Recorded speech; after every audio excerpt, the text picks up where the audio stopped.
Ela aceitou o emprego, limpou cada canto daquela mansão com dedicação e nunca tocou em nada que não fosse seu.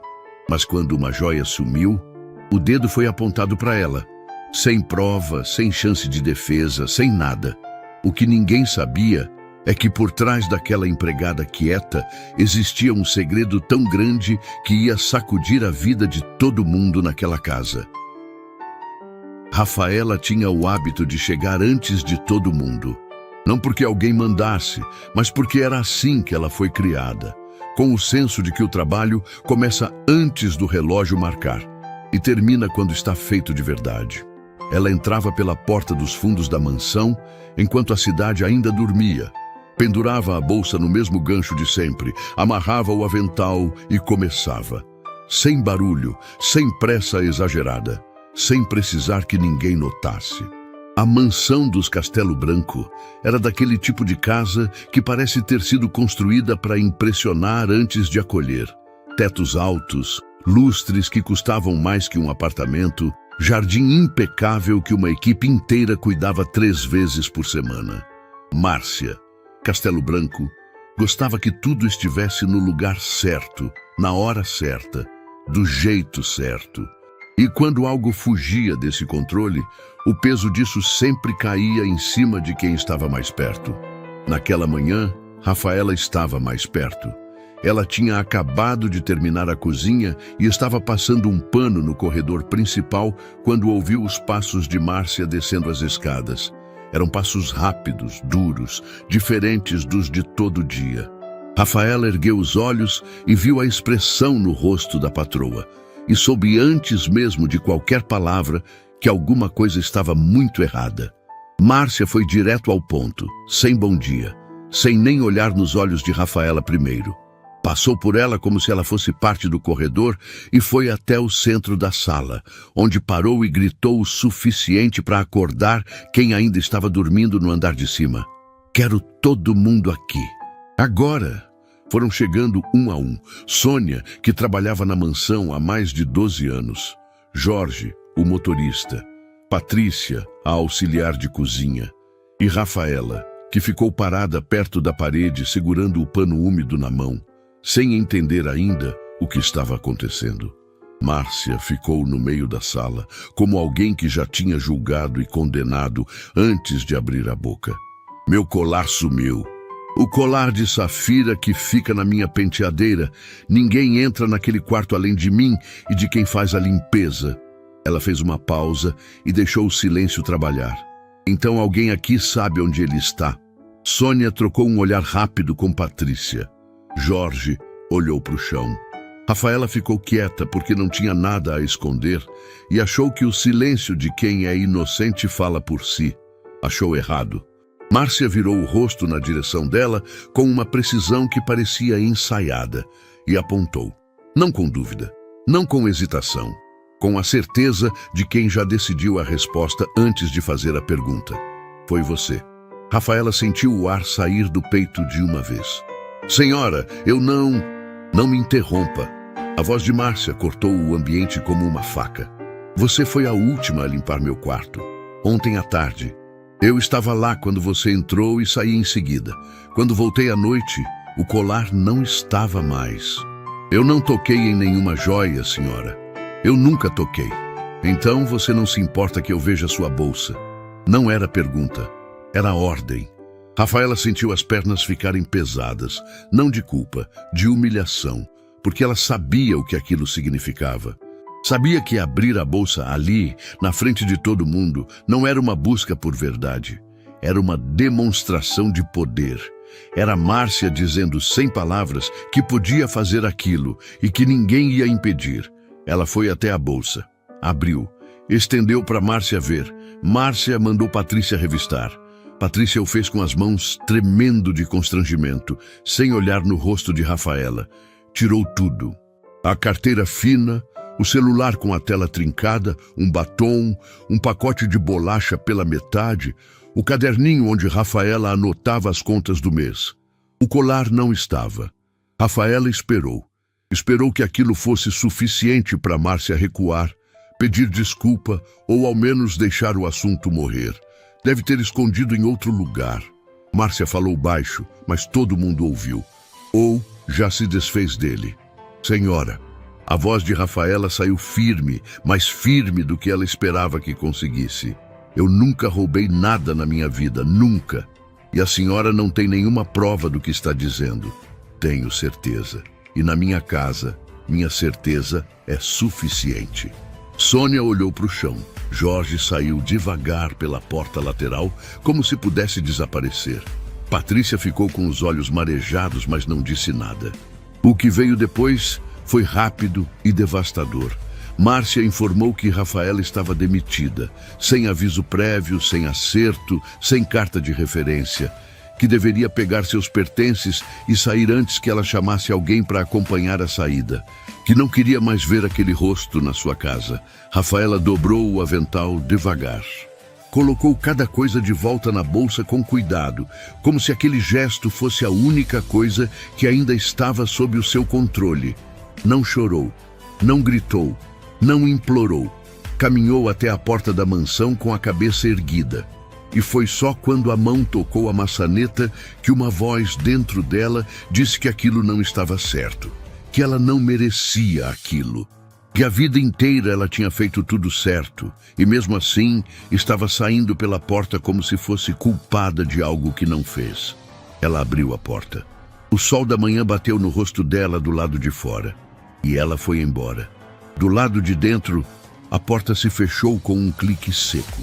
Os funcionários se dispersaram em silêncio, cada um carregando o peso de ter assistido e não ter feito nada. Márcia subiu as escadas sem olhar para trás, convicta, intocável. Foi Sônia que ficou parada no corredor por mais tempo que todo mundo, porque Sônia tinha visto algo. Um reflexo no espelho antigo do corredor, aquele que Márcia usava para se ver antes de sair de casa. Um reflexo que apareceu por um segundo quando Márcia passou apressada de casaco, agitada, falando alto. Sônia tinha visto. E naquele momento, escolheu ficar quieta porque tinha medo. Mas o que ela viu não ia sair da cabeça tão cedo. Rafaela ainda nem tinha chegado em casa quando Sônia já sabia que alguma coisa estava errada naquela história. Muito errada. E que a mulher que tinha acabado de ser jogada fora daquela mansão talvez fosse a única pessoa completamente inocente em tudo aquilo. Só que inocência, naquele dia, não tinha valido nada.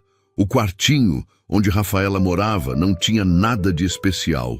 Paredes finas, uma janela pequena que dava para um corredor interno do prédio, uma cama de solteiro encostada na parede e uma cômoda velha com a gaveta de baixo que não fechava direito. Era o tipo de lugar que a maioria das pessoas olharia e sentiria pena. Rafaela nunca sentiu. Para ela, aquele quarto era o único canto do mundo onde ninguém mandava nela, ninguém a julgava e ninguém esperava nada. Era pequeno, mas era seu. Ela entrou sem acender a luz. Jogou a bolsa em cima da cama.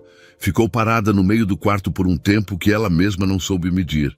Não estava chorando, ainda não. Estava naquele estágio que vem antes do choro, quando a pessoa ainda está processando o tamanho do que aconteceu e o corpo ainda não decidiu como reagir. A demissão era grave. Não era só a perda de um emprego. Era a perda do único emprego que ela tinha conseguido em meses, depois de um período longo, procurando, batendo em porta, mandando mensagem, sendo ignorada. Era o dinheiro do aluguel que vencia em menos de 3 semanas. Era a conta de luz que já estava atrasada. Era a sensação de que, mais uma vez, o chão sumia debaixo dos pés dela sem aviso. Mas o que doía mais não era nada disso. Era o dedo apontado. A bolsa revirada. O olhar das pessoas ao redor que ficaram em silêncio enquanto ela era humilhada ali, na frente de todo mundo, sem uma prova, sem uma chance de defesa, sem nada. Era saber que Márcia tinha olhado para ela e escolhido. Não porque havia evidência, mas porque havia conveniência. Porque Rafaela era a mais nova, a que tinha menos vínculo, a que ninguém ia defender. Ela acendeu a luz. Foi até a cômoda, abaixou e puxou a caixinha de madeira que ficava escondida embaixo da cama, entre uma caixa de sapato velha e um cobertor dobrado. A caixinha era pequena, sem nada de especial na aparência. Madeira escura, uma fechadura enferrujada que já não travava mais, as bordas gastas de tanto ser aberta e fechada ao longo dos anos. Dentro dela, Rafaela guardava as únicas coisas que considerava suas de verdade. Uma foto desbotada, preto e branco, de uma mulher jovem que ela nunca conheceu pessoalmente, mas cujo rosto ela tinha memorizado de tanto olhar. A mulher estava de lado, olhando para algum ponto fora do quadro, com uma expressão que Rafaela passara anos tentando interpretar. Saudade, esperança, medo, nunca conseguiu decidir. No verso da foto, escrito a lápis com letra miúda, Beatriz, antes de tudo mudar. Abaixo da foto, um papel dobrado em 4, amarelado nas bordas, com um nome escrito à mão no centro. Só um nome, sem sobrenome, sem endereço, sem explicação. Rafaela tinha encontrado esse papel dentro de um envelope que Dona Lourdes, a mulher que a criou, tinha deixado debaixo do colchão. Ela só descobriu depois que Dona Lourdes partiu, quando foi arrumar o quarto e sentiu o volume. O envelope estava fechado com fita adesiva e tinha uma frase escrita na frente: "Para Rafaela, quando ela estiver pronta." Ela nunca soube se estava pronta, mas abriu assim mesmo. Dentro, a foto e o papel, nada mais, sem carta, sem explicação, sem contexto. Como se Dona Lourdes tivesse guardado aquilo por anos, sem coragem de falar em voz alta, e na hora de ir embora, tivesse deixado do único jeito que sabia, em silêncio, com o peso da decisão nas mãos de Rafaela. Ela ficou olhando para a foto por um tempo. Depois dobrou tudo de volta, fechou a caixinha e ficou sentada na beira da cama com ela no colo. Foi quando bateram na porta. 3 batidas leves, espaçadas, jeito inconfundível de Dona Conceição, a vizinha do quarto ao lado, que morava ali havia tanto tempo que sabia os passos de todo mundo no corredor. Rafaela considerou não abrir, mas Dona Conceição era daquele tipo de pessoa que bate 3 vezes e espera o tempo que for preciso sem ir embora, porque ela sabia quando alguém precisava de companhia, mesmo sem pedir. Rafaela abriu a porta. Dona Conceição olhou para ela por 2 segundos, não perguntou nada, entrou, puxou a cadeira da escrivaninha e sentou. Cruzou as mãos no colo e ficou quieta, como se dissesse, sem palavras: "Pode demorar, eu tenho tempo." E foi isso que quebrou Rafaela. Não o grito de Márcia, não a humilhação na frente dos outros funcionários, não a bolsa revirada. Foi aquela mulher de cabelos brancos, sentada em silêncio porque não queria que ela ficasse sozinha. Rafaela contou tudo. A acusação, a demissão, o colar que não estava na bolsa, os olhares das pessoas que ficaram quietas. Contou sem pausas, às vezes sem fôlego, com a voz falhando nos lugares que doíam mais. Dona Conceição ouviu tudo sem interromper uma vez. Quando Rafaela terminou, ficaram em silêncio por um momento. Depois, Dona Conceição olhou para a caixinha de madeira que ainda estava em cima da cama e perguntou com uma leveza que não combinava com o peso da pergunta: "Você ainda carrega isso com você?" Rafaela olhou para a caixinha. "Sempre." "Posso ver a foto?" Rafaela abriu a caixinha e estendeu a foto. Dona Conceição pegou com cuidado, como quem segura algo que pode quebrar, e olhou por um tempo longo demais para ser casual. "Onde você conseguiu isso?" Dona Lourdes deixou, depois que ela foi. Dona Conceição assentiu devagar. Continuou olhando para a foto. E foi aí que Rafaela percebeu. A expressão no rosto da vizinha tinha mudado. Não era mais a expressão de alguém olhando para algo desconhecido. Era a expressão de alguém que reconhece. "Dona Conceição." A voz de Rafaela saiu quase em sussurro. "A senhora conhece essa mulher?" A vizinha demorou para responder. Dobrou as mãos no colo, respirou fundo, como alguém que passou anos guardando algo e de repente percebeu que guardar não servia mais para nada. "Eu conheci a Beatriz," ela disse. Não muito bem, mas o suficiente. Rafaela ficou imóvel.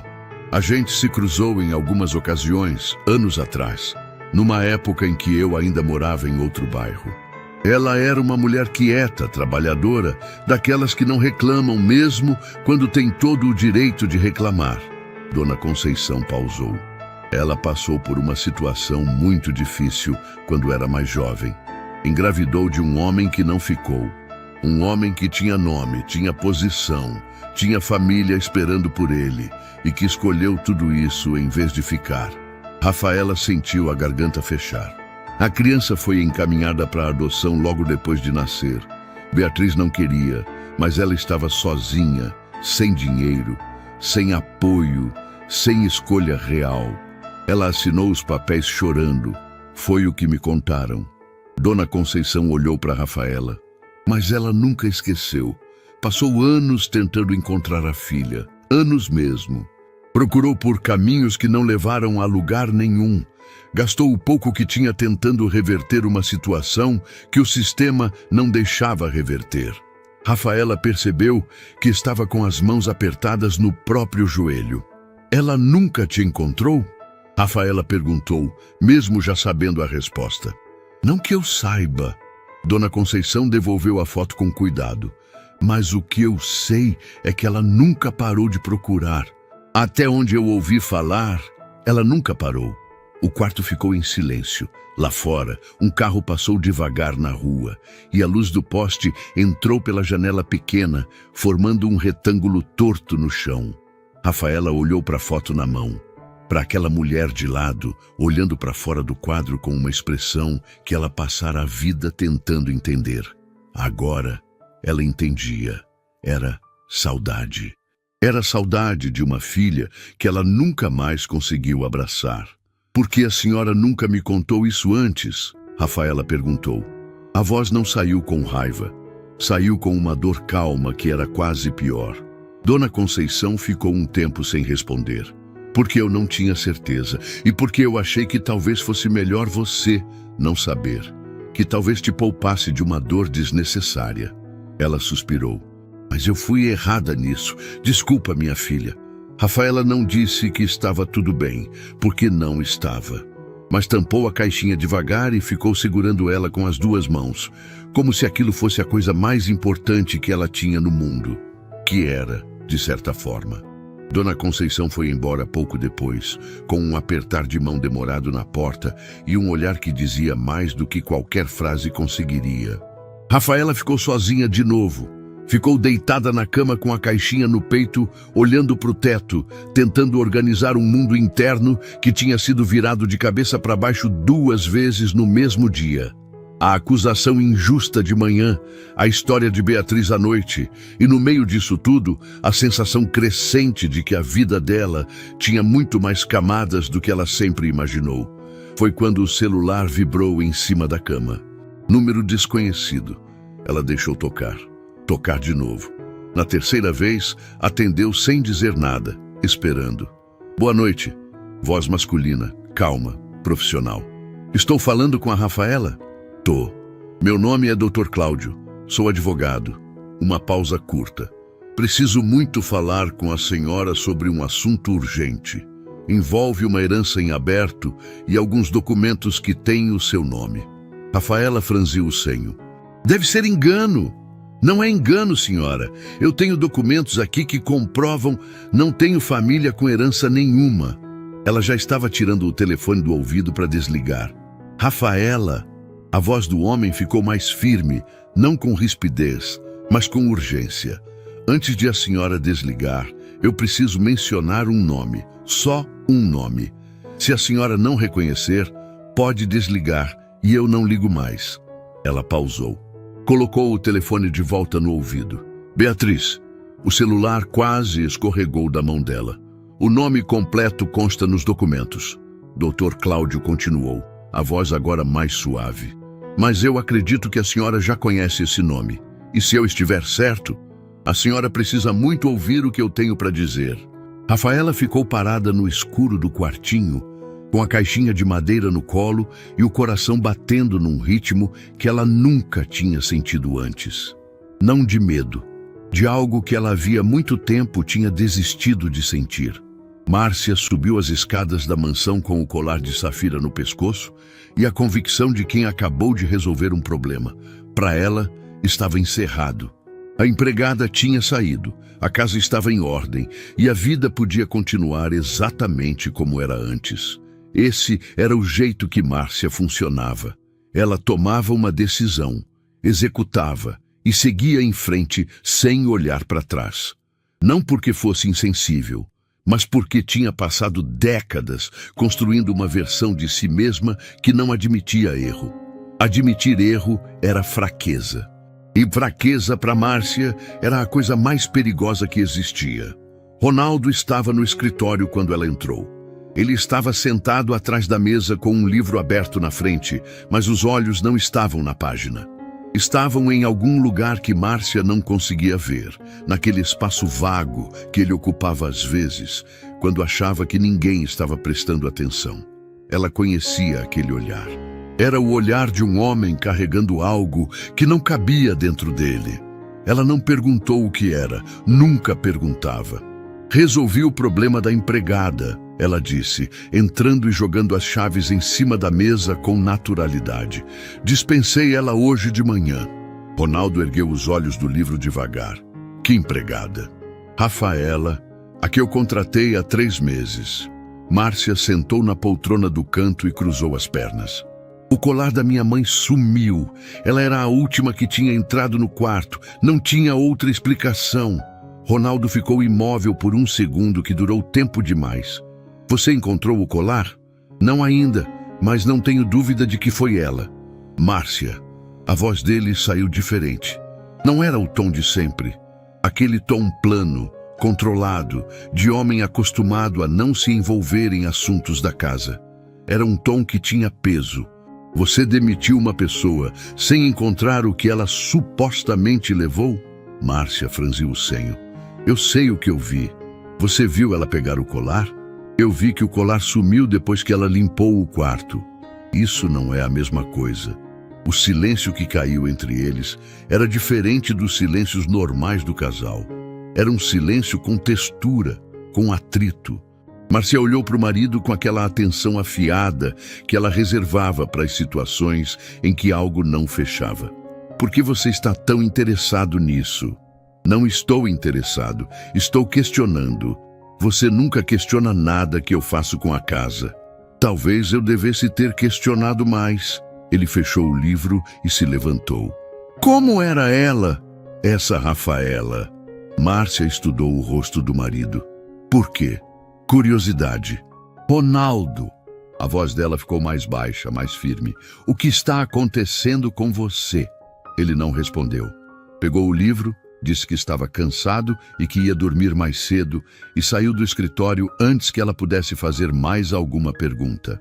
Márcia ficou sentada na poltrona por um tempo, olhando para a porta fechada com aquela sensação incômoda de que havia algo acontecendo debaixo da superfície de tudo. Algo que ela não conseguia nomear, mas que estava lá. Ela acabou indo dormir sem resolver aquela sensação.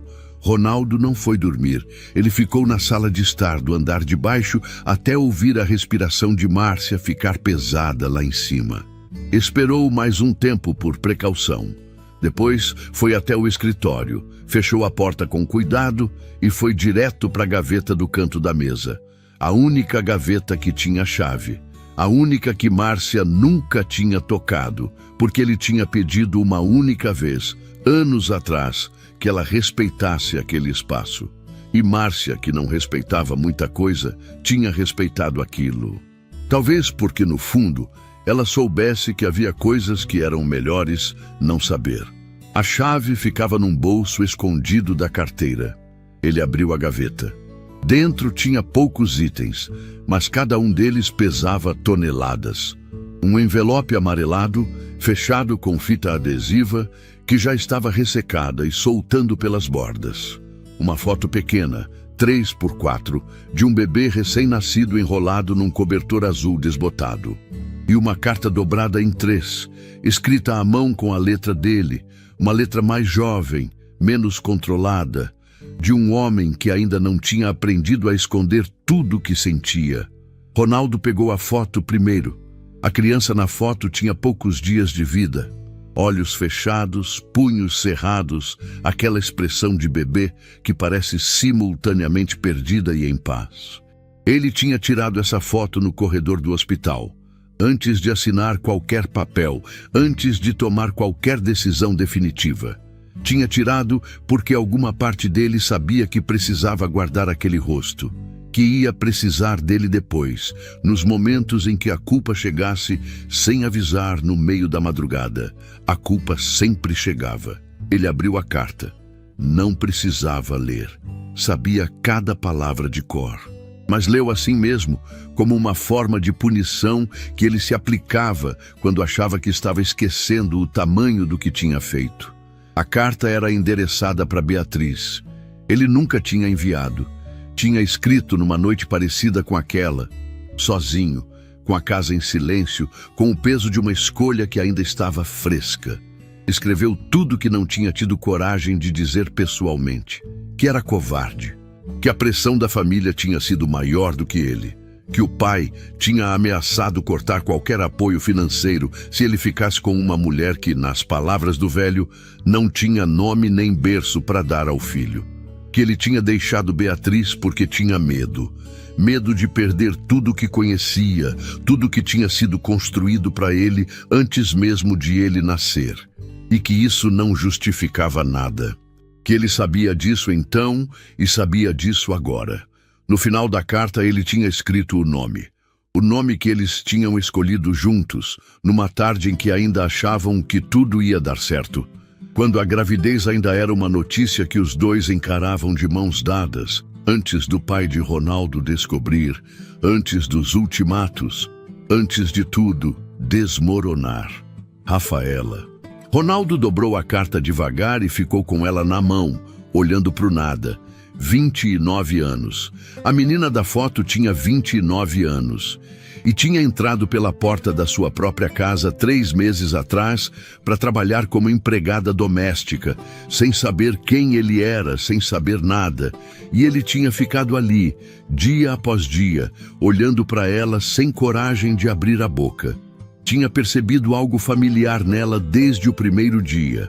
Algo nos gestos, na forma de segurar as coisas, numa expressão específica que ela fazia quando estava concentrada.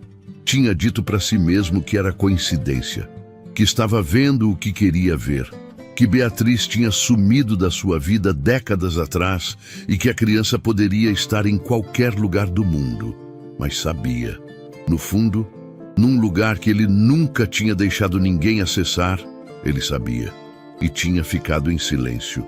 Tinha ficado em silêncio enquanto Rafaela limpava a casa, enquanto ela cumprimentava ele com um "bom dia, doutor", todo dia de manhã, enquanto ela vivia debaixo do mesmo teto, sem a menor ideia de que o homem que passava por ela no corredor era o homem que tinha abandonado a mãe dela antes mesmo de ela nascer. E agora Márcia tinha feito o que Márcia fez. Tinha apontado o dedo para a própria filha dele e jogado ela para a rua. Ronaldo fechou os olhos. Ficou assim por um tempo que ele não soube medir. Depois abriu e olhou de novo para a foto do bebê, para aquela criança de punhos cerrados que tinha chegado no mundo já enfrentando uma perda que não tinha pedido. Ele colocou tudo de volta no envelope com cuidado, guardou na gaveta, trancou. Apagou a luz do escritório e ficou sentado no escuro, com os cotovelos nos joelhos e o rosto nas mãos. Lá fora, a cidade dormia. A mansão estava quieta. E Ronaldo ficou assim até o céu começar a clarear pela fresta da janela. Sem dormir, sem conseguir, com o peso de 29 anos de silêncio, fazendo uma pressão no peito que ele sabia, agora, que não ia conseguir sustentar por muito mais tempo. De manhã, Márcia desceu e o encontrou dormindo na cadeira do escritório. Ela ficou parada na porta por um momento, olhando para o marido adormecido com aquela expressão de homem que não descansou. Viu o envelope no colo dele. Ele tinha escorregado durante o sono e estava ali, visível, amarelado, velho. Márcia entrou devagar, estendeu a mão, Ronaldo acordou num segundo, como se tivesse dormindo leve demais, e cobriu o envelope com o braço antes que ela tocasse. Os dois ficaram se olhando. "O que é isso?" Márcia perguntou. A voz era baixa, mas os olhos eram duros. "Nada que precise te preocupar." Ele dobrou o envelope e colocou no bolso do paletó. "Ronaldo, Márcia." Ele se levantou, passou a mão no rosto e foi em direção à porta. "Eu preciso tomar banho e ir para o consultório." Ela ficou parada no meio do escritório, olhando para a porta por onde ele tinha saído, com aquela sensação de antes, só que maior agora, mais concreta, mais assustadora, porque Márcia tinha passado a vida toda tendo certeza de tudo. Certeza dos negócios, certeza das decisões, certeza das pessoas ao redor. E pela primeira vez, em muito tempo, ela não tinha certeza nenhuma do homem com quem dormia toda noite. Isso era o tipo de coisa que não saía da cabeça. Sônia não conseguiu dormir. Ficou deitada na cama do quartinho que alugava a 15 minutos da mansão, olhando para o teto com os olhos abertos, repassando a cena do corredor na cabeça pelo que já devia ser a 10ª vez. O reflexo no espelho antigo. O casaco de Márcia balançando quando ela passou rápida, agitada, falando alto antes de convocar todo mundo para a sala. E aquele brilho azul que apareceu por uma fração de segundo no bolso do casaco quando o tecido abriu com o movimento. Ela tinha visto e ficado quieta, não por maldade. Sônia não era uma mulher malvada, era uma mulher com medo. 12 anos dentro daquela casa tinham ensinado a ela uma coisa acima de qualquer outra: contradizer Márcia. Castelo Branco tinha um preço. Não um preço imediato, não um grito na hora. Era um preço que vinha depois, sorrateiro, na forma de tarefas impossíveis, de olhares que cortavam, de uma frieza que durava semanas e que fazia qualquer pessoa se sentir invisível dentro da própria casa onde trabalhava. Sônia tinha família para sustentar. Não podia se dar ao luxo de ser corajosa, mas também não estava conseguindo dormir. Levantou antes do sol, preparou um café que mal tomou e foi para a mansão mais cedo do que o horário. Entrou pela porta dos fundos com a chave que tinha direito de usar, atravessou a cozinha e foi direto para o corredor da entrada. O mesmo corredor onde tudo tinha acontecido na manhã anterior. O casaco de Márcia ainda estava no mesmo lugar, no gancho de madeira ao lado do espelho, exatamente onde ela tinha deixado depois da confusão da véspera. Sônia ficou parada na frente dele por um longo momento.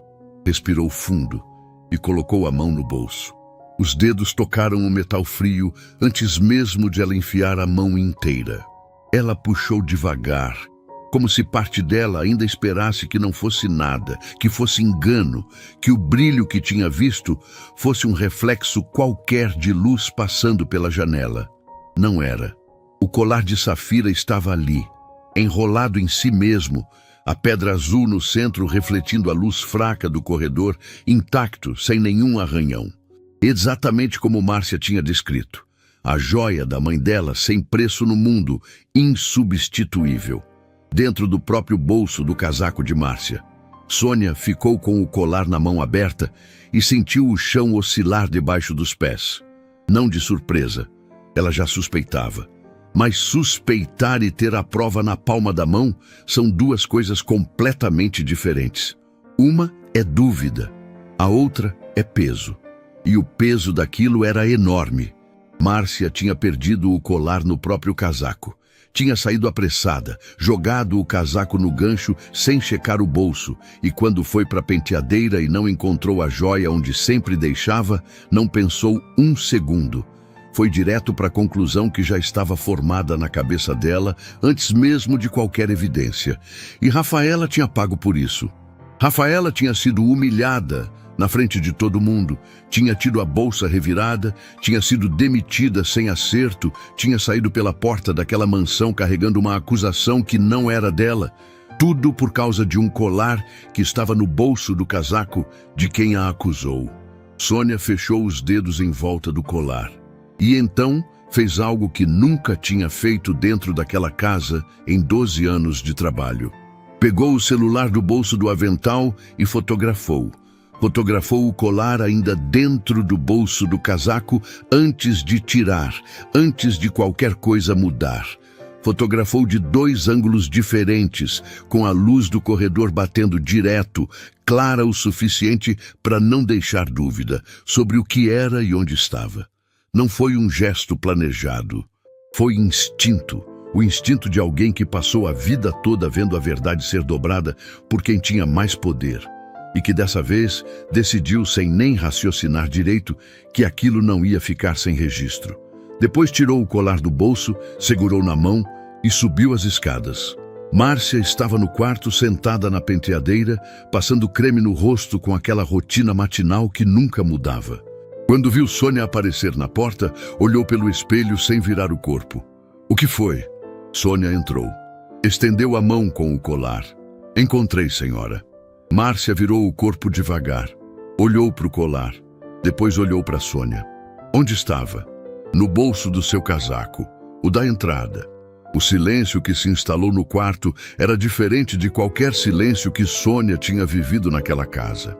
Era um silêncio pesado, denso, do tipo que acontece quando uma verdade ocupa o espaço todo e não sobra ar para mais nada. Márcia olhou para o colar por um tempo que pareceu longo demais. Depois estendeu a mão e pegou sem dizer uma palavra. Virou para o espelho de novo. Continuou passando o creme. Pode ir, Sônia. Só isso. Sem obrigada. Sem reconhecimento. Sem nenhuma menção a Rafaela, ao erro, à acusação, à demissão injusta. Como se o assunto tivesse encerrado no momento em que o colar voltou para a mão dela. E o resto fosse detalhe que não merecia nenhum segundo de atenção. Sônia saiu do quarto com as pernas pesadas. Desceu as escadas devagar, foi até a cozinha, abriu a torneira e ficou com as mãos embaixo da água fria por um tempo sem motivo nenhum, só precisando de algo concreto para segurar enquanto processava o que tinha acabado de acontecer. Márcia sabia.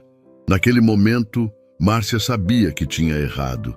Sabia que o colar estava no próprio casaco dela. Sabia que Rafaela não tinha levado nada. Sabia que tinha humilhado, demitido e jogado fora uma pessoa inocente. E tinha ficado sentada na frente do espelho, passando creme no rosto, como se isso não significasse absolutamente nada. Sônia secou as mãos no avental. Pegou o celular. Abriu a conversa com a filha, Camila, 24 anos, professora numa escola pública do outro lado da cidade, e enviou as 2 fotos sem escrever nada antes. Ficou esperando. A resposta demorou 3 minutos. Mãe, isso é o que eu tô pensando que é? Sônia digitou. É, estava no bolso do casaco dela o tempo todo. A resposta de Camila demorou mais dessa vez. Quando veio era uma única frase. Guarda isso, mãe. Não apaga. Um dia alguém vai precisar. Sônia não apagou. O dia foi passando como os outros, com a mansão funcionando no mesmo ritmo de sempre. As tarefas, os horários, as ordens que chegavam sem bom dia e encerravam sem obrigada. Márcia saiu para um compromisso no começo da tarde, sem mencionar o colar, sem mencionar Rafaela, sem mencionar nada. Ronaldo passou pelo corredor de manhã com o rosto fechado de quem não dormiu e foi embora para o consultório sem café. A casa estava em silêncio, mas era um silêncio que fervia por baixo. Do outro lado da cidade, naquele mesmo fim de tarde, o celular de Rafaela tocou de novo. Dessa vez, ela atendeu no primeiro toque. Rafaela! A voz do Dr. Cláudio era a mesma. Calma, precisa, profissional. Fico feliz que atendeu. Eu sei que ontem foi abrupto, mas o que eu tenho para falar com a senhora não pode esperar muito mais. Eu ouvi o nome que o senhor disse. A voz de Rafaela saiu firme, mas havia algo por baixo dela que não era firmeza. Era o esforço de manter a firmeza. Beatriz, como o senhor sabe esse nome? Porque ela me deixou instruções, Rafaela. Instruções específicas, documentadas, assinadas em cartório. Uma pausa. Beatriz partiu há pouco tempo. E antes de partir, ela passou anos me procurando. a mim como advogado, como alguém que pudesse encontrar você depois que ela fosse. Rafaela ficou em silêncio. Ela nunca parou de procurar. Dr. Cláudio continuou. E ela deixou coisas para você, documentos, uma carta e uma herança que está legalmente no seu nome desde o momento em que eu conseguir provar seu vínculo. O que os documentos que tenho aqui já fazem com muita clareza. Eu não conheço essa mulher. A voz de Rafaela falhou na última palavra. Eu sei que a senhora não a conheceu pessoalmente. A voz do advogado ficou mais suave, mas ela conhecia a senhora. Sabia seu nome, sabia onde você tinha sido criada, sabia da Dona Lourdes. Uma pausa pequena, precisa. Ela sabia de tudo, Rafaela, e passou a vida inteira tentando chegar até você. O celular tremeu na mão de Rafaela. Ou eram as mãos dela que tremiam, ela não soube distinguir. Eu preciso que a senhora venha ao meu escritório, Dr. Cláudio disse. Amanhã, se possível. Tem muita coisa que precisa ser dita pessoalmente, com os documentos na mesa. Outra pausa. E tem um nome nos documentos, além do de Beatriz, que a senhora precisa conhecer. Um nome que eu acredito que vai mudar muita coisa. Rafaela ficou com o telefone no ouvido por alguns segundos depois que ele terminou de falar. Que horas? Ela perguntou. O escritório do doutor. Cláudio era diferente do que Rafaela tinha imaginado. Ela não sabia bem o que esperava. Talvez algo imponente, frio, daquele jeito que lugares de gente com poder costumam ser. Mas era um escritório simples, com estantes de livro até o teto, uma mesa de madeira escura no centro e duas cadeiras do outro lado que pareciam ter recebido muita gente ao longo dos anos. Tinha uma planta no canto que precisava de água e uma janela que dava para uma rua movimentada lá embaixo. Era o tipo de lugar onde as coisas eram resolvidas de verdade, sem enfeite. Rafaela entrou com a bolsa apertada no colo e o rosto fechado de quem decidiu que não ia se emocionar antes de entender o que estava acontecendo. Dr. Cláudio se levantou quando ela entrou. Era um homem de cabelos grisalhos, óculos de armação fina e um jeito calmo que transmitia mais segurança do que qualquer frase conseguiria. Cumprimentou com um aperto de mão firme, pediu que ela sentasse e foi direto ao ponto, porque era esse o tipo de homem que ele era. Obrigado por vir, Rafaela. Eu sei que não foi fácil. Ela não disse nada. Esperou. Ele abriu uma pasta grossa sobre a mesa. Dentro, documentos organizados em ordem, com divisórias coloridas separando cada seção. Tinha passado anos juntando aquilo. Ela podia perceber pela forma como ele manuseava cada folha, com o cuidado de quem sabe o peso do que está segurando. Beatriz Campos, ele começou, e o nome no ar fez alguma coisa se mover dentro do peito de Rafaela. Ela me procurou anos atrás com um único pedido: encontrar a filha biológica que tinha sido encaminhada para adoção logo depois de nascer. Ela me deu tudo o que tinha: documentos, registros, o nome da instituição. Levei tempo, muito tempo, mas encontrei. Ele virou a pasta e empurrou na direção dela. A primeira folha era um documento de registro. Nome da mãe biológica: Beatriz Campos. Nome da criança registrada antes da adoção: Rafaela. Data, local, tudo em ordem, tudo reconhecido em cartório. Rafaela olhou para a folha por um tempo longo. As letras estavam lá, claras, sem margem para interpretação. Mas o cérebro, às vezes, demora para aceitar o que os olhos já leram. Ela partiu há pouco tempo, Dr. Cláudio continuou, com a voz mais suave agora. Antes de partir, ela deixou uma carta. E deixou tudo o que tinha no seu nome. Ele pausou. Não era uma fortuna, Rafaela, mas era o resultado de uma vida inteira de trabalho de uma mulher que nunca parou de pensar em você. Rafaela ergueu os olhos da folha. Ela sabia onde eu estava? Ela soube, nos últimos tempos. Tentou chegar até você mais de uma vez, mas a saúde não deixou. Ele abriu outra seção da pasta e retirou um envelope fechado. Diferente dos documentos, menor, com o nome Rafaela escrito à mão, na frente com uma letra que tremia levemente. Ela pediu que eu entregasse isso pessoalmente, que ninguém abrisse antes de você. Rafaela ficou olhando para o envelope por um momento que pareceu durar muito mais do que era. Pegou, abriu devagar, com os dedos que não estavam completamente firmes, e retirou uma folha dobrada em dois. A letra era miúda, um pouco irregular, de alguém que escreveu com esforço, não de pressa, mas de limitação física. Cada palavra tinha custado algo. Leu em silêncio. Dr. Cláudio ficou quieto do outro lado da mesa. Não olhou para o relógio, não mexeu nos papéis, não fez nenhum som.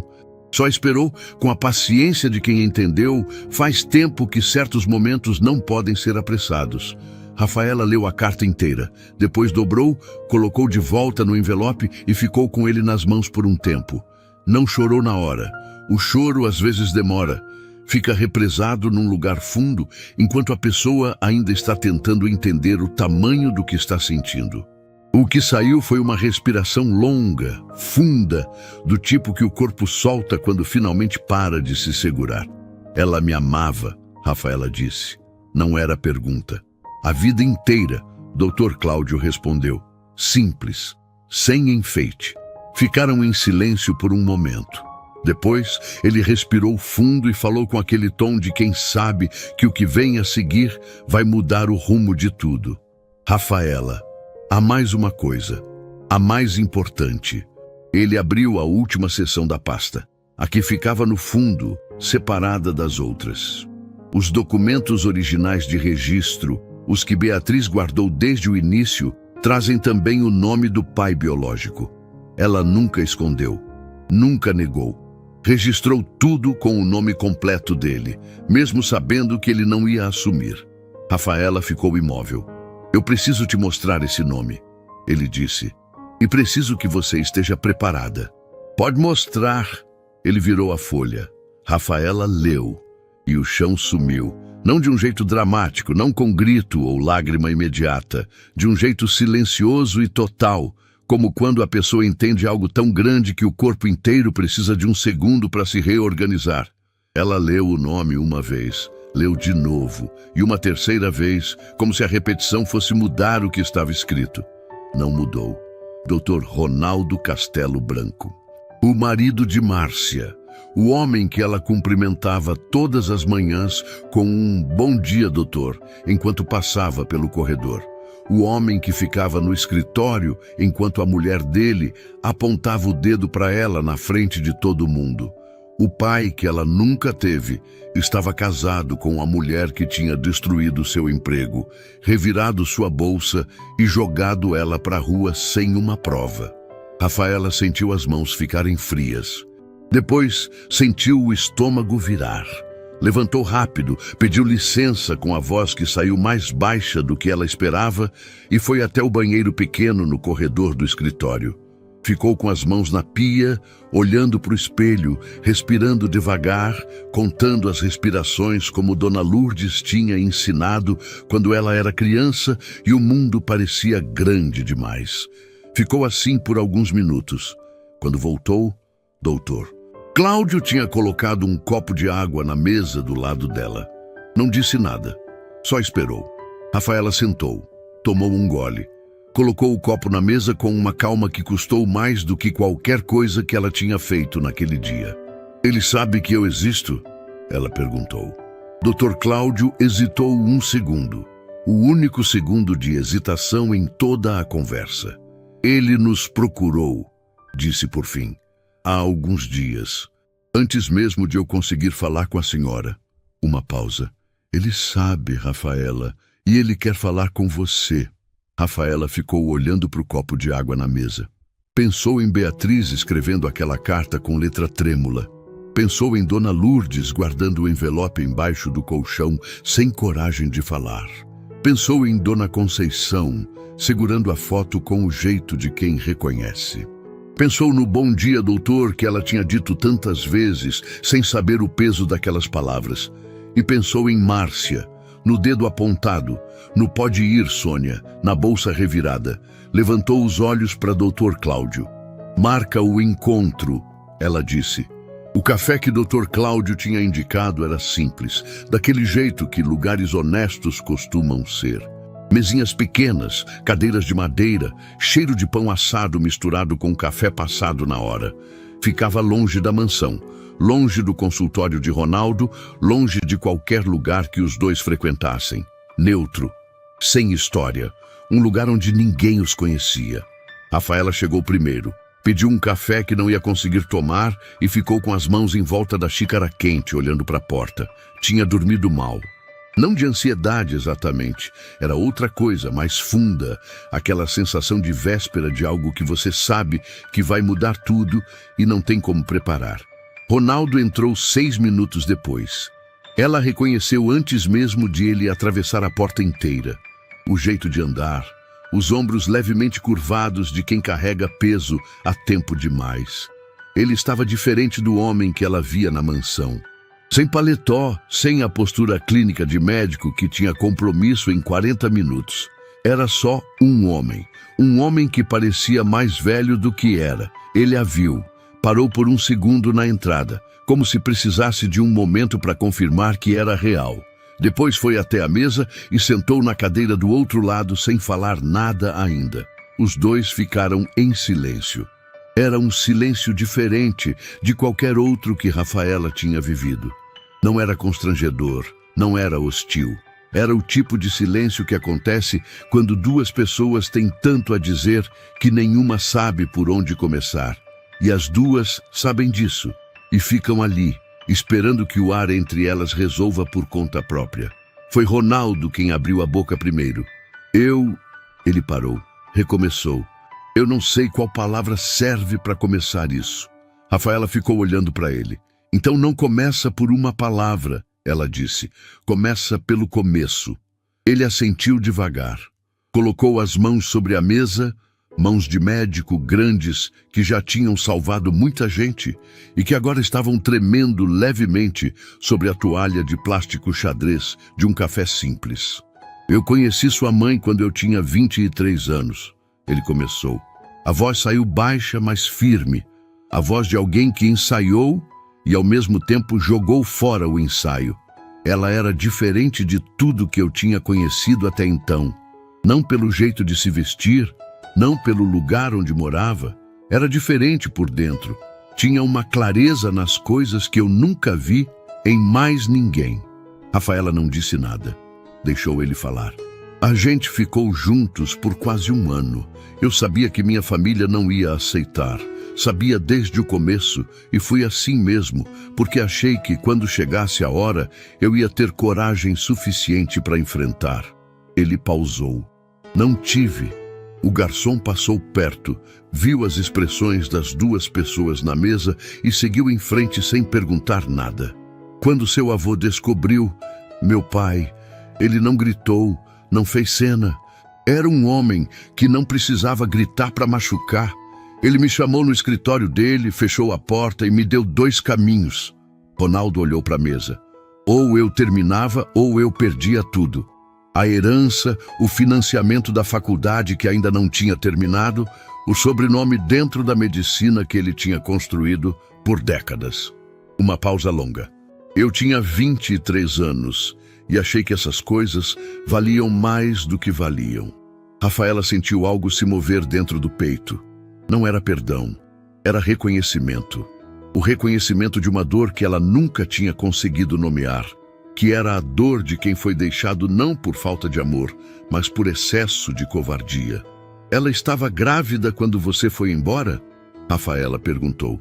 Eu soube da gravidez antes de ir. Foi o que me fez ir mais rápido. Ele disse isso sem tentar suavizar. Achei que se eu fosse logo, doía menos para ela, que seria mais fácil. Ergueu os olhos para Rafaela pela primeira vez em minutos. Não foi. Eu sei que não foi. Rafaela ficou olhando para ele por um tempo. Você sabia que ela tentou me encontrar? Soube depois. Muito depois, quando já não tinha mais o que fazer. A voz de Ronaldo falhou na última sílaba. Um falhar pequeno, quase imperceptível, do tipo que aparece quando a pessoa está segurando com toda a força. Eu pensei em você todos os anos, não de um jeito que me absolve, Não tô dizendo isso para parecer melhor. Tô dizendo porque é verdade e porque você merece ouvir a verdade de mim, mesmo que ela chegue tarde demais. Rafaela olhou para a janela por um momento. Lá fora, a rua seguia, gente passando, carro buzinando, o mundo girando no próprio eixo, sem saber que dentro daquele café, dois mundos inteiros estavam se reorganizando. Eu fiquei com raiva de você a minha vida inteira, ela disse. Não com grito, não com choro, com aquela calma que é mais pesada que qualquer intensidade. Sem saber seu nome, sem saber seu rosto, fiquei com raiva de um vazio. De um espaço que devia ter uma pessoa e não tinha. Ronaldo ficou quieto. E aí eu descobri quem você era. Ela virou o rosto para ele. E você estava casado com a mulher que me apontou o dedo na frente de todo mundo. Ele fechou os olhos por um segundo. Eu sei. Você ficou na sala quando ela me demitiu. Você ouviu meu nome e ficou em silêncio. Eu sei. A voz dele estava partida agora. E isso é a coisa que eu menos vou conseguir me perdoar. O café esfriou entre elas. Nenhum dos dois tocou. Depois de um silêncio que durou o tempo que precisava durar, Ronaldo disse que queria assumir, que estava disposto a contar para Márcia, para a família, para quem fosse necessário, que tinha passado décadas carregando aquilo e que não conseguia mais fingir que o peso não existia. Rafaela ouviu tudo sem interromper. Quando ele terminou, ela ficou um momento organizando o que ia dizer. Não com raiva, não com frieza, com a clareza de quem passou a noite inteira pensando e chegou em algum lugar. Eu não preciso que você enfrente ninguém por mim, ela disse. Aprendi a fazer isso sozinha a vida toda. Uma pausa. Mas eu precisava te ver. Precisava saber se você era real, se o remorso era real. Ela olhou para ele com uma honestidade que não tinha julgamento, só peso. E eu consigo ver que é. Ronaldo não respondeu. Não tinha resposta para aquilo. Só havia o silêncio de alguém que recebe uma verdade que não merecia e que vai carregar com cuidado pelo resto do tempo que tiver. Foi quando o celular de Rafaela vibrou em cima da mesa. Ela olhou. Era uma mensagem de um número que ela não tinha na agenda. Mas o nome que aparecia na prévia era o suficiente para fazer o estômago virar. Márcia Castelo Branco. Rafaela ficou olhando para a tela por um momento. Depois, ergueu os olhos para Ronaldo, que estava olhando para o celular dela com uma expressão que dizia tudo sem precisar de palavra nenhuma. Ela virou o celular para ele ver. E os dois souberam naquele exato segundo que o tempo de esconder tinha acabado. Márcia não tinha dormido direito em 3 dias. Ela não admitiria isso para ninguém. Não era do tipo que admitia fraqueza nem para si mesma. Mas a verdade era que ela ficava acordada no escuro, olhando para o teto, com aquela sensação crescente de que algo estava acontecendo ao redor dela que ela não conseguia ver, não conseguia controlar, e que ia chegar de um jeito que ela não estava preparada para receber. Ronaldo tinha saído cedo naquela manhã, sem explicar para onde, coisa que ele nunca fazia.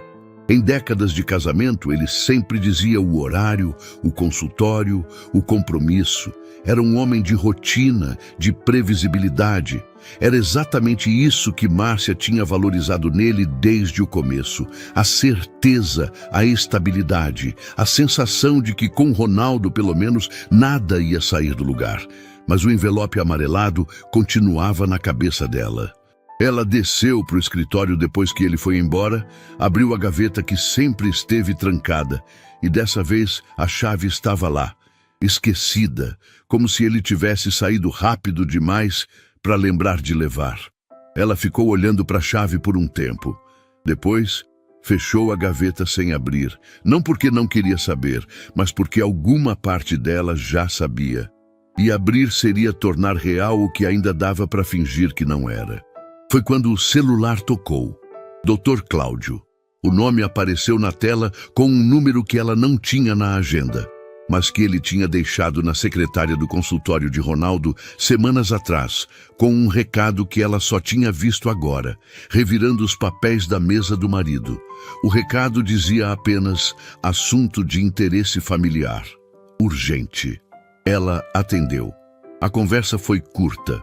Doutor, Cláudio disse que havia documentos que precisavam ser apresentados a ela pessoalmente, que envolvia o nome do marido, que seria melhor vir ao escritório dele naquela tarde, que havia outras pessoas presentes que ela provavelmente ia reconhecer.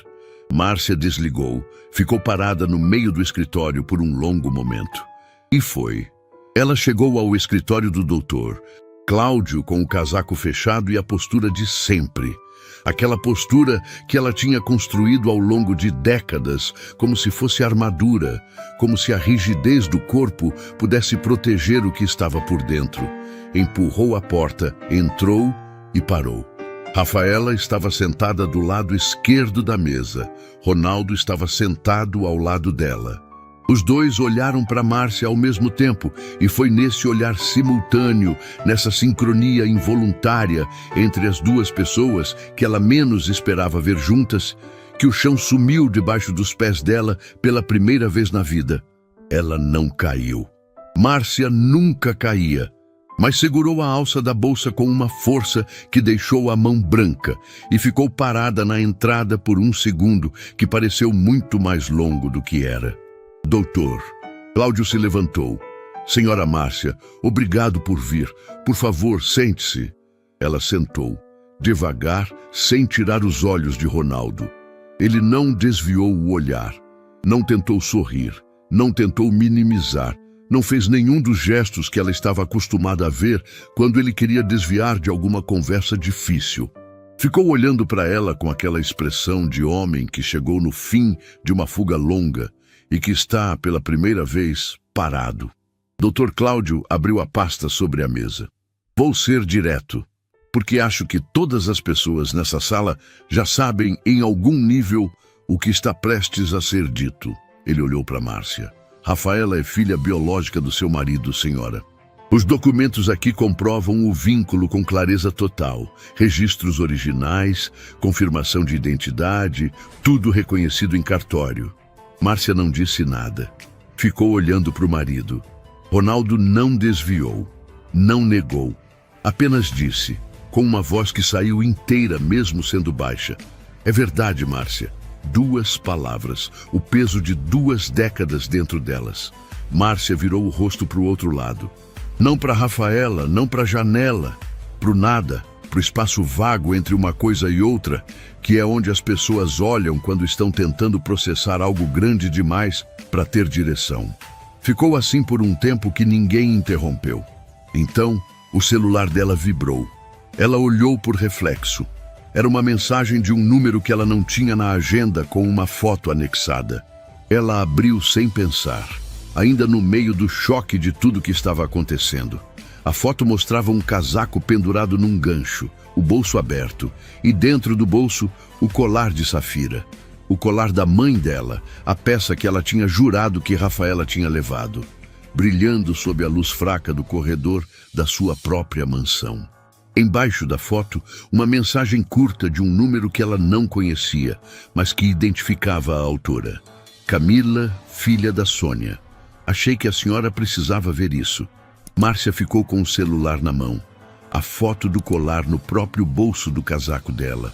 Em cima de tudo, a revelação de Ronaldo, os documentos sobre Rafaela, a verdade que tinha chegado de uma vez só. Ainda havia aquilo. A prova silenciosa de que ela tinha errado de um jeito que não cabia em desculpa elaborada. Tinha apontado o dedo, revirado a bolsa, demitido sem acerto, jogado fora uma pessoa inocente. E essa pessoa inocente era a filha do marido. Era alguém que tinha crescido sem pai, sem mãe biológica, sem nada. E que tinha entrado na casa dela de avental e boa vontade, sem saber de nada, sem pedir nada. Márcia baixou o celular, ergueu os olhos para Rafaela. E pela primeira vez em toda a história, pela primeira vez desde que Rafaela tinha entrado naquela mansão 3 meses atrás, Márcia olhou para ela de verdade. Não como empregada, não como suspeita, não como personagem secundária da própria vida, como pessoa. Como a mulher que estava sentada do outro lado da mesa, com a coluna ereta e os olhos que não pediam nada, e não deviam nada a ninguém. O silêncio durou o tempo que precisava durar. Eu errei, Márcia disse. A voz saiu diferente de qualquer voz que ela tinha usado antes. Sem autoridade, sem camadas, sem a dureza construída de quem está sempre no comando. Era uma voz pequena, não de pessoa pequena, mas de pessoa que finalmente parou de se fazer grande. Fui injusta com você. Rafaela ficou olhando para ela. Não havia triunfo no rosto dela. Não havia alívio exagerado. Não havia o tipo de satisfação que aparece quando alguém que errou finalmente reconhece. Havia algo mais quieto que isso, mais fundo. O reconhecimento de alguém que esperou por aquelas palavras sem perceber que estava esperando e que agora que elas tinham chegado, entendia que não eram o fim de nada. Eram só a verdade tomando o lugar que sempre deveria ter ocupado. Eu sei, Rafaela respondeu. 2 palavras, o mesmo peso, a mesma exatidão. Dr. Cláudio ficou em silêncio do outro lado da mesa, porque havia momentos em que o trabalho de um advogado termina e começa o trabalho da vida, e ele sabia distinguir os dois. Ronaldo ficou de cabeça baixa, com as mãos juntas sobre a mesa, carregando o que era dele carregar. E Márcia, pela primeira vez em décadas, não tinha resposta, não tinha próximo passo, não tinha decisão já tomada esperando para ser executada. Tinha só aquele momento, aquela sala, e o peso leve e ao mesmo tempo imenso de ter dito a verdade sem enfeite. Semanas depois, num bairro simples do outro lado da cidade, uma porta se abriu pela primeira vez com uma plaquinha nova na frente. Cantinho da Conceição. Salgados, quitutes e café do jeito certo. Era pequeno, uma salinha, 4 mesas, uma bancada de balcão com vitrine que Rafaela tinha ajudado a montar com as próprias mãos durante dias. Nada de luxo, nada de ostentação. Exatamente o tipo de lugar que recebe as pessoas pelo que elas são, não pelo que têm. Dona Conceição ficou parada na porta na manhã da inauguração, olhando para o movimento pequeno da rua, com aquele sorriso de quem não acredita muito rápido nas coisas boas, porque a vida ensinou a ter cuidado, mas que quando acredita, acredita com o corpo inteiro. Ficou bonito, minha filha, ela disse sem virar o rosto. Rafaela estava ao lado dela, com um avental novo e as mãos que não paravam quietas de tanto que tinha para fazer. A senhora que escolheu as cortinas, ela respondeu. E você que pagou. A gente que pagou. Dona Conceição virou o rosto para ela e ficou um momento só olhando, com aquele olhar de quem conhece alguém desde antes de ela se conhecer e que sente naquele instante que alguma coisa grande fechou de um jeito certo. Ela não disse nada, só colocou a mão no ombro de Rafaela e apertou. Mais tarde, quando o movimento do primeiro dia tinha diminuído e as mesas estavam pela metade, Rafaela foi até o fundinho do estabelecimento. Um cantinho pequeno que ela tinha reservado para si, com um quadrinho na parede e uma prateleira simples. No quadrinho, a foto de Beatriz. Aquela foto desbotada, preto e branco, a mulher de lado olhando para fora do quadro com uma expressão que Rafaela tinha passado a vida tentando interpretar. Agora, ela sabia o que era. Sabia porque tinha lido a carta. Sabia porque Dona Conceição tinha contado. Sabia porque algumas coisas a gente entende não pela lógica, mas porque carrega no sangue. Era esperança. Beatriz estava olhando para frente com esperança. Rafaela ficou parada na frente da foto por um momento. Depois, tirou do bolso do avental um pedaço de papel dobrado. Não o papel da caixinha, não o da herança, não nenhum documento.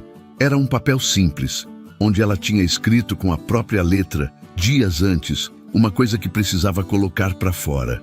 Eu te encontrei. Cheguei atrasada, mas cheguei. Obrigada por não parar de me procurar. Ela dobrou o papel de novo, colocou de volta no bolso e ficou olhando para a foto mais um momento. Do lado de fora, alguém abriu a porta do cantinho e o barulho da rua entrou de uma vez.